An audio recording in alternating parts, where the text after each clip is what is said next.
Friends எல்லாரும் எப்படி இருக்கீங்க? இன்னைக்கு இங்க கிரகணம் அப்படின்னு சொல்லியிருக்காங்க. மத்தியானம் தான் ஸ்டார்ட் ஆகுது. அதுக்குள்ளே எல்லா வேலையும் முடிச்சிடலாம்னு சொல்லிட்டு இன்னைக்கு கிச்சனுக்கு வந்தாச்சு.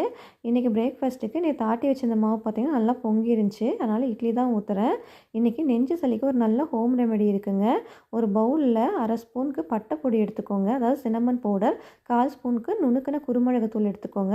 1 டேபிள் ஸ்பூனுக்கு நல்லா தேன் எடுத்து குழச்சிக்கோங்க. இதை 7 நாளைக்கு காலைல வெறும் வயிற்றில் நீங்கள் தொடர்ந்து சாப்பிட்டு வந்தீங்க அப்படின்னா நெஞ்சில் இருக்க சளியெல்லாம் பார்த்திங்கன்னா கரைஞ்சி மோஷன் வழியாக வந்துடும்.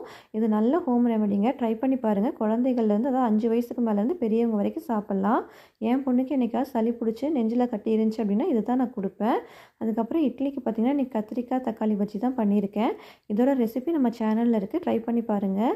நான் இட்லி சுட்டேன் அப்படின்னா ரொம்ப சாஃப்டாக இருக்குன்னு என் ஃப்ரெண்ட்ஸ் எல்லாருமே சொல்லுவாங்க. நான் இதோட ரேஷியோ எப்படின்னு தொடர்ந்து வர வீடியோவில் நான் சொல்கிறேன். கண்டிப்பாக பாருங்கள். என் சேனலை சப்ஸ்கிரைப் பண்ணி